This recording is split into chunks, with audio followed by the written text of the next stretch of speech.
بیٹھ رہے. میں ایک دفعہ مدینہ منورہ میں مسجد نبوی میں باب السلام کے پاس بیٹھا ہوا تھا اور کتاب دیکھ رہا تھا سن 62 میں. تو ایک حاجی صاحب میرے پاس آ کر بیٹھ گئے. سفید ریش بوڑھے آدمی تھے. اردو میں پوچھنے لگے کہ تم کون ہو, کیا کرتے ہو, کہاں سے آئے ہو. میں نے کہا کہ میں ایک طالب علم ہوں, پاکستان سے آیا ہوں. تو اس نے کہا کیا پڑھتے ہو. میں نے کہا دین پڑھتا ہوں. تو ہنس پڑے. میں نے کہا بابا جی کیوں ہنسے. تو اس نے کہا لوگ چاند پہ چڑھ گئے اور آپ لوگ اب تک وہ پرانی پیلی کتابیں پڑھ رہے ہیں. تو پہلے تو مجھے بڑا افسوس ہوا کہ یہ شخص حج کے لیے آتا ہے اور اس کا اپنے دین کے بارے میں یہ سوچ اور خیال ہے. میں اس سے یہ کہہ سکتا تھا کہ آپ کو کس نے بتلایا ہے کہ حج فرض ہے اور یہاں کون سی ذات دفن ہے, ان کی تعلیمات, ان کے معجزات کس سے سن چکے ہیں آپ.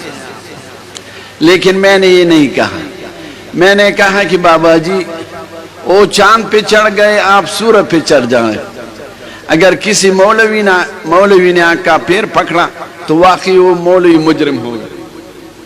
میں نے کہا کہ ہماری جماعت نے اپنا کام نہیں چھوڑا, آپ لوگوں نے چھوڑ رکھا.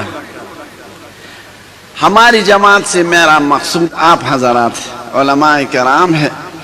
علماء کرام کا کام اس دین اور اس علم کا سیکھنا اور سکھانا اور پھیلانا ہے جس کے لیے 1,24,000 انبیاء کرام دنیا میں تشریف لا چکے ہیں اور جس کے لیے 104 کتابیں نازل ہوں گے.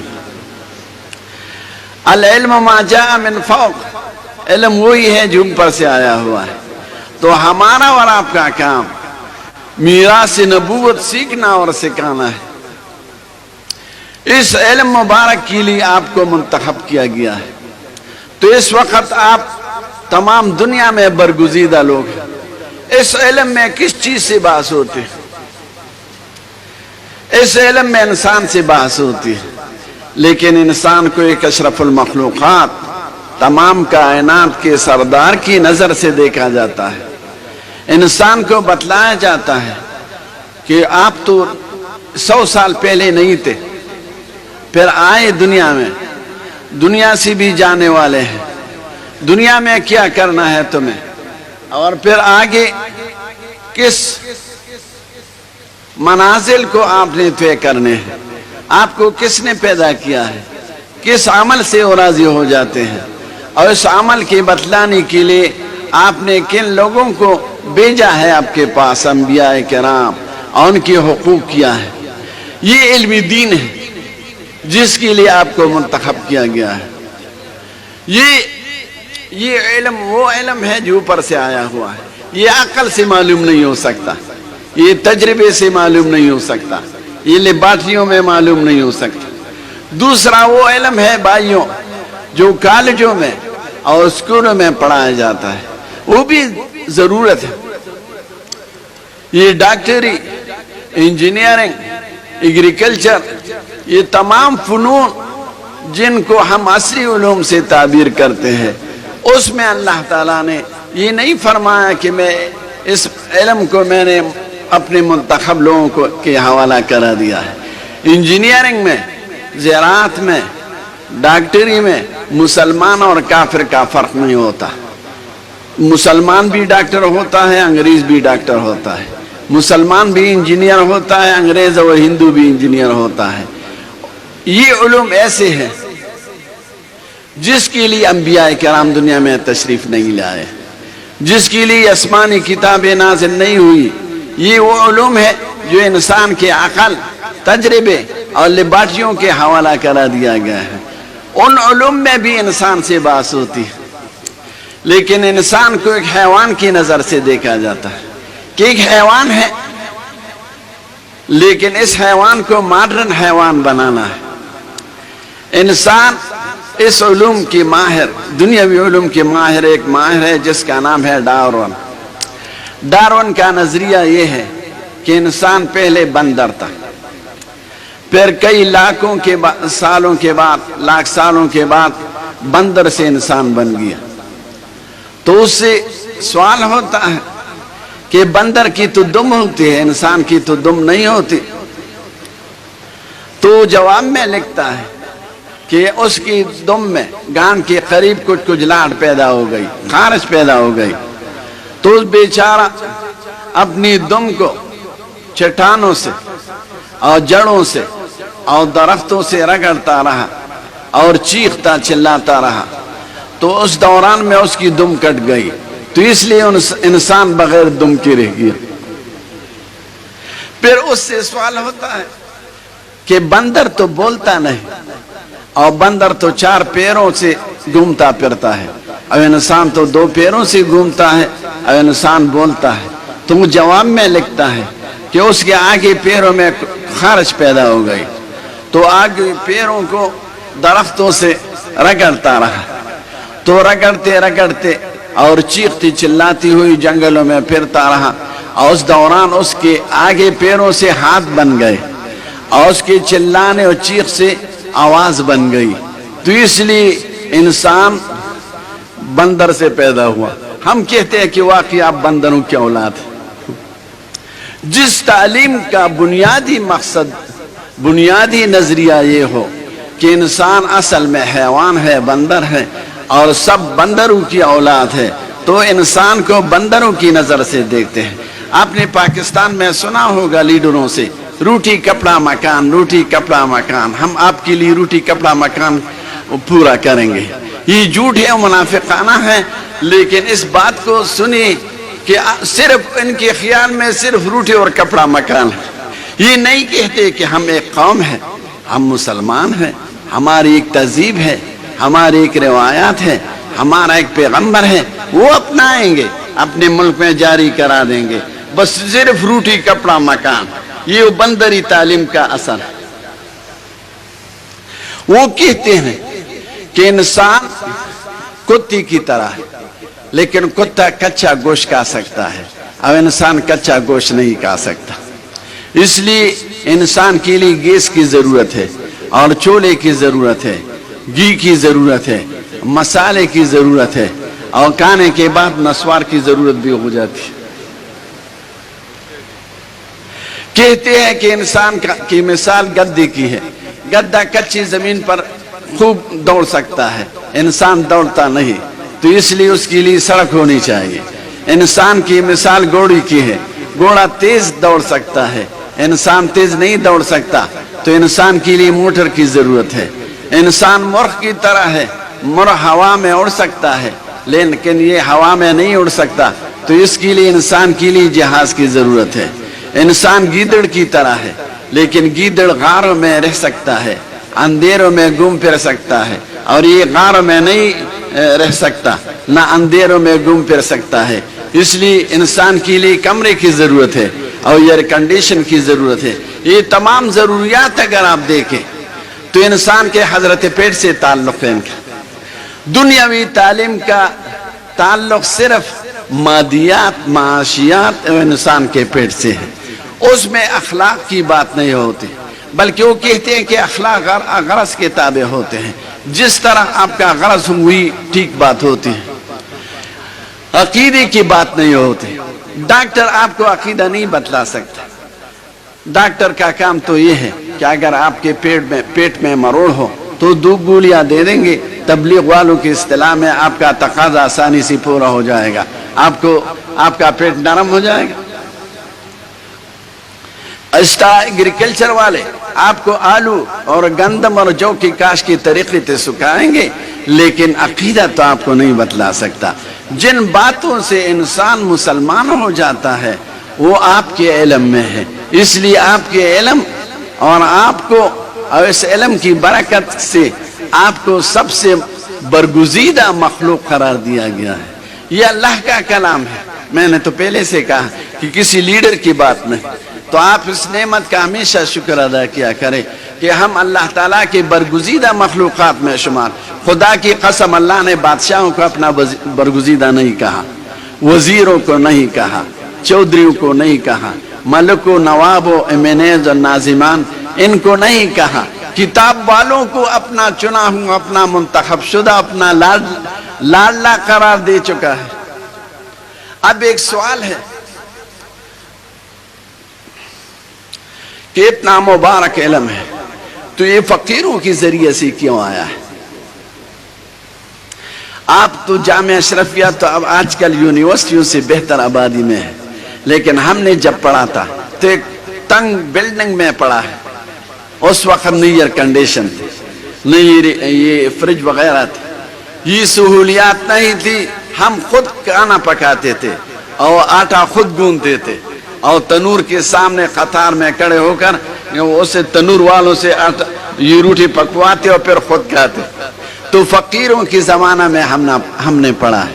مدینہ منورہ میں نے جب پڑھا ہے اس میں فقیروں کا زمانہ تھا، یہ سہولیات نہیں تھی جو آج کل ہے۔ تو سوال یہ ہے کہ اتنا مبارک علم ہے جو اس علم پڑھنے والوں کو اللہ تعالیٰ نے اپنے پیارا کہا ہے، تو یہ فقیروں کی شکل میں کیوں آیا ہے؟ تو میں نے پہلے عرض کیا تھا کہ یہ انبیاء کرام کی وراثت ہے اور انبیاء کرام سب فقیروں کی شکل میں آئے ہیں، ایک دو کے علاوہ۔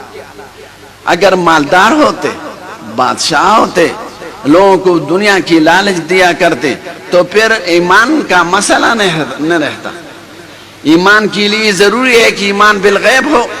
اگر آپ کسی سے کہیں کہ آپ آ جائیے میں نے آپ کے لیے گوشت تیار کیا ہوا ہے، اس کے بعد حلوہ ہوگا، اس کے بعد مٹھائی ہوگی مثلا، اس کے بعد نسوار بھی ہوگا، تو سب لوگ اس کے پیچھے جائیں گے۔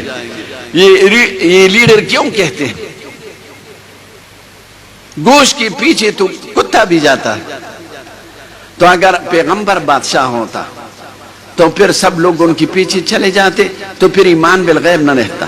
فرعون کا قصہ آپ نے سنا ہوگا، سورۃ زخرف میں آیا ہے، وَنَادَى فِرْعَوْنُ فِي قَوْمِهِ قَالَ يَا قَوْمِ أَلَيْسَ لِي مُلْكُ مِصْرَ وَهَٰذِهِ الْأَنْهَارُ تَجْرِي مِن تَحْتِي أَفَلَا تُبْصِرُونَ أَمَنَ خَيْرٌ مِّنْ هَٰذَا الَّذِي هُوَ مَهِينٌ وَلَا يَكَادُ يُبِينُ فَلَوْلَا أُلْقِيَ عَلَيْهِ أَسْوِرَةٌ مِّن ذَهَبٍ أَوْ جَاءَ مَعَهُ الْمَلَائِكَةُ مُقْتَرِنِينَ۔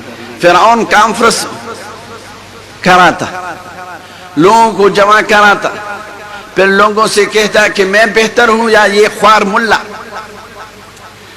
جس کو سیاست نہیں آتی، جس کو باتیں کرنے کا طریقہ و سلیقہ معلوم نہیں، خوار ملا کس کو کہتے؟ حضرت موسیٰ علیہ السلام۔ انبیاء کرام آپ کی اصطلاح میں سب طالبان تھے، الحمدللہ۔ تو فرعون کہتا ہے کس طالب علم میں خوار مولوی کے پاس کیا ہے؟ میں بہتر ہوں یا یہ خوار ملا؟ کیا مصر کی حکومت میری نہیں؟ اور کیا یہ نہر میری حکومت میں نہیں بہ رہی ہے؟ پھر ہاتھ اٹھا کر لوگوں سے کہتا کیا فلولا القی علیہ اسورۃ من ذہب، اس بیچارے مولوی کے ہاتھ میں تو کنگن بھی نہیں، سونے کے کنگن۔ تو انبیاء کرام سب فقیر ہوتے۔ 40 سال دعوت دینے کے بعد جب حضرت موسیٰ علیہ السلام کو غصہ آیا تو آپ نے کہا، سورۃ یونس میں اس کا ذکر ہے، وقال موسیٰ ربنا انک آتیت فرعون وملأہ زینۃ واموالا فی الحیاۃ الدنیا ربنا لیضلوا عن سبیلک ربنا اطمس علی اموالہم واشدد علی قلوبہم فلا یؤمنوا حتی یروا العذاب الالیم قال قد اجیبت دعوتکما فاستقیما ولا تتبعان سبیل الذین لا یعلمون۔ موسیٰ علیہ السلام نے دعا کی کہ اللہ آپ نے فرعون کو اتنی بڑی بادشاہی دی، اتنے نعمتوں سے نوازا، لیکن یہ ناشکر رہا، یہ خدائی کا دعویٰ کرنے لگا، اس کا ستیہ ناش کرا دے۔ اللہ تعالیٰ نے کہا کہ اب دیکھیے خدا کی قسم، اس دریا میں اب ٹنل ہے، میں وہاں گزر چکا ہوں اس ٹنل سے سارا سینہ جاتے ہوئے، تو اس میں اس کی تمام فوج جو مفسرین کی تعداد کے مطابق 6 لاکھ فوج تھی، سب ختم ہو گئی۔ کسی فوج کی لاش برآمد نہیں ہوئی، کسی فوجی کا گھوڑا باہر نہیں آیا، کسی فوجی کا تیر اور کمان باہر نہیں آئے۔ فرعون کا جثہ، لاش، جسم باہر پھینکا گیا۔ فَالْيَوْمَ نُنَجِّيكَ بِبَدَنِكَ لِتَكُونَ لِمَنْ خَلْفَكَ آیَةً وَإِنَّ كَثِيرًا مِنَ النَّاسِ عَنْ آیَاتِنَا لَغَافِلُونَ۔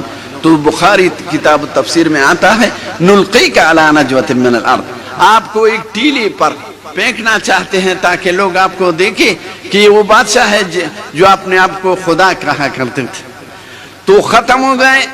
تو موسیٰ علیہ السلام کو خوار مولا اس لیے کہتے تھے کہ اس بیچارے کے پاس تو کوئی چیز نہیں تھی۔ تو انبیاء کرام کی وراثت ہے، انبیاء کرام فقیروں کی شکل میں آئے ہیں، اس لیے آپ فقیروں کی شکل پر فخر کیا کریں، کسی کی بنگلے، کسی کی موٹر، کسی کی دولت پر حسد نہ کرے۔ ختم، ٹھیک ہے، کسی کی تحقیر نہیں کرنی چاہیے، لیکن آپ کو اللہ تعالیٰ نے جس نعمت سے نوازا ہے اس نعمت کی قدر کیا کریں۔ اب دو پیغمبر بادشاہ آئے ہیں، لیکن وہ بھی فقیر گزرے ہیں۔ میں دونوں کی زیارت کر چکا ہوں، بیت المقدس میں دفن ہے۔ سلیمان علیہ السلام مسجد کے احاطے میں ہے اور حضرت داؤد علیہ السلام باہر ہے، اور دونوں کا دارالخلافہ بیت المقدس رہا۔ تو داؤد علیہ السلام بادشاہ تھے، ایک دن روزہ ہوتا تھا اور ایک دن افطار کیا کرتے تھے، یہ بخاری شریف میں آتا ہے۔ لیکن مغرب کے بعد عشاء کے وقت یہ اپنی رعیت میں گھومتا تھا اور پوچھتا تھا کہ آپ کا بادشاہ کیسا ہے، شریعت پر عمل کرتا ہے یا نہیں، کسی پر تو ظلم نہیں کرتا۔ تو ہر شخص کہتا کہ داؤد علیہ السلام ہمارے بادشاہ تو بڑے اچھے ہیں، جب پیغمبر اچھا نہ ہو تو کون اچھا رہے گا۔ ایک دفعہ جبریل علیہ السلام سامنے آئے، یہ نہیں جانتے کہ یہ جبریل ہے، کیونکہ علم غیب اللہ تعالیٰ کی خاص صفت ہے، جتنی قدر کسی پیغمبر کو دینا چاہتے ہیں اسی قدر دیتا ہے۔ کبھی دروازے کے باہر پیغمبر کو پتہ نہیں ہوتا کہ یہ کون ہے، اور کبھی 7 زمینوں کی پیچھے سے آپ کو اطلاع دے دیتے ہیں۔ تو داؤد علیہ السلام نے اس شخص سے پوچھا کہ تمہارا بادشاہ کیسا ہے، ظلم تو نہیں کرتا؟ اس نے کہا کہ بڑا اچھا ہے، لیکن اگر اپنے ہاتھ کی کمائی کر کے کچھ کھاتے تو اور تنخواہ نہ لیتے تو یہ اچھی بات ہوتی۔ یہ تو خاموش ہو گئے، جب گھر گئے رونے لگے کہ خدا مجھے تو تنخواہ لینا تو کوئی گناہ نہیں، میں تو قوم کی خدمت کرتا ہوں، لیکن مجھے تو کوئی کسب نہیں آتا۔ تو اللہ تعالیٰ کی طرف سے وحی نازل ہو گئی کہ چلیے تمہیں لوہاری کا کسب سکھاؤں گا۔ وَعَلَّمْنَاهُ صَنْعَةَ لَبُوسٍ لَكُمْ لِتُحْصِنَكُم مِّن بَأْسِكُمْ فَهَلْ أَنتُمْ شَاكِرُونَ۔ پھر یہ کہنے لگے، عرض کرنے لگے کہ لوہار کے لیے تو بٹی کی ضرورت ہوتی ہے، سندان کی ضرورت ہوتی ہے، اور ہتھوڑے کی ضرورت ہوتی ہے، ڈبریوں کی ضرورت ہوتی ہے، یہ چیزیں تو میرے پاس نہیں۔ تو اللہ تعالیٰ کی طرف سے وحی آئی کہ لوہا کو لے کر ہاتھ میں پکڑ کر اس کو جس طریقے سے جس طرح سے بنوانا چاہتے ہیں اسی طرح بنے گا، اس سے تار بھی بنیں گے اور کیل بھی بنیں گے، جس طرح کام لینا چاہے۔ وَعَلَنَّا لَهُ الْحَدِيدَ عَنْ اعْمَلْ سَابِغَاتٍ وَقَدِّرْ فِي السَّرْدِ وَاعْمَلُوا عَلَى دَاوُودَ شُكْرًا وَقَلِيلٌ مِّنْ عِبَادِيَ الشَّكُورُ۔ پھر ذرے بناتے رہے، اور ذرہ جب بنتا تو پھر کسی کو دے دیتا کہ اس کو بیچ دو، اور آدھی رقم تمہاری ہو گئی اور آدھی رقم مجھے دیا کرے۔ تو اس سے گزارا کیا کرتے تھے۔ بادشاہ تھے لیکن فقیر رہے۔ سلیمان علیہ السلام کی بادشاہی تو آپ کو سب کو معلوم ہے، رب هب لي ملكا لا ينبغي لأحد من بعدي إنك أنت الوهاب فسخرنا له الريح تجري بأمره رخاء حيث أصاب والشياطين كل بناء وغواص وآخرين مقرنين في الأصفاد۔ ایسی بادشاہی مل گئی کہ نہ پہلی کسی کو ملی ہے، نہ قیامت تک کسی کو ملنے والی نہیں ہے، کسی کو نہیں ملے گی۔ جس کا تھا ہوا میں اڑتا، بغیر پیٹرول کے، بغیر ریڈار کے، بغیر ایئرپورٹ کے، اس میں پائی بھی نہیں ہوتے تھے۔ اتنا بڑا بادشاہ، خدا کی قسم اگر آپ بیت المقدس گئے اور آپ وہاں کے پتھر دیکھیں، 12 گز لمبا پتھر اور 2 گز 1.5 گز چوڑا، تو آپ یقین کر لیں گے کہ یہ تو اس زمانے کے پتھر ہیں جس زمانے میں نہ یہ کرین تھے نہ یہ نئی آلات تھے، یہ کس نے بنائے ہیں اور کون لے آئے ہیں؟ تو آپ یقین کریں گے کہ جنات اور دیووں کے علاوہ کوئی نہیں کر سکتا۔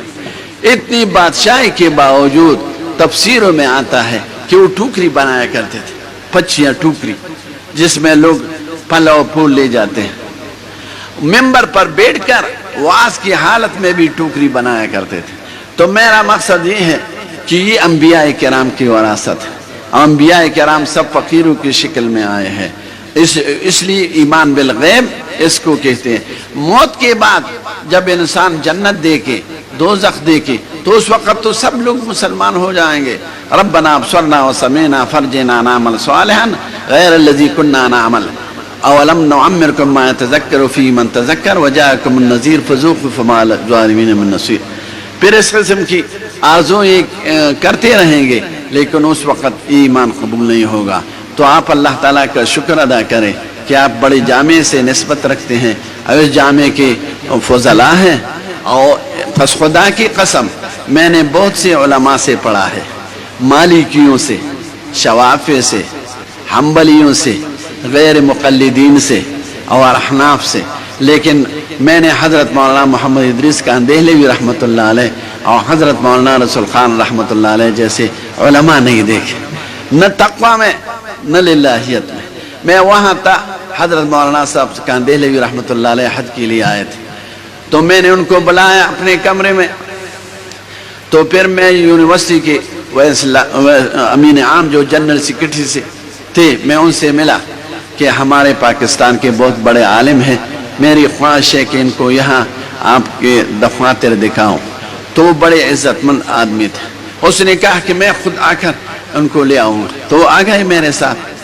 تو حضرت الاستاد درمیان میں تھے، میں ایک طرف تھا، دوسری طرف سیکرٹری صاحب تھے الامین العام۔ تو پھر ان کے دفتر میں بیٹھ گئے، شاہانہ دفتر تھا۔ تو امین عام نے حضرت الاستاد سے پوچھا کہ حضرت مدینہ کی ہوا کیسی ہے، کیف جو المدینہ، مطلب یہ تھا کہ تمہاری صحت کیسی۔ تو حضرت الاستاد نے فرمایا کہ مجھ سے مدینہ منورہ کی ہوا کے بارے میں نہ پوچھو، مدینہ منورہ کی ہوا اور فضا تو اس وقت سے مبارک ہو گئی ہے جس وقت سے حضور پاک یہاں تشریف لا چکے ہیں۔ آپ مجھ سے یہ پوچھیں کہ تمہاری صحت کیسی ہے، تمہارا بدن کیسا ہے۔ اگر میری صحت یہاں ٹھیک رہی تو یہ میری صحت کی علامت ہوگی، اگر میں بیمار ہوا تو نقصان میرا ہوگا، میرے بدن میں کچھ نقصان ہوگا۔ مدینہ منورہ کی فضا و ہوا تو مبارک ہے۔ وہ بڑے خوش ہو گئے کہ حضرت میرا مقصد یہ تھا۔ اور میں اس وقت سے سوچنے لگا کہ حضرت میں کتنی باریکی کی طرف ان کی نظر گئی۔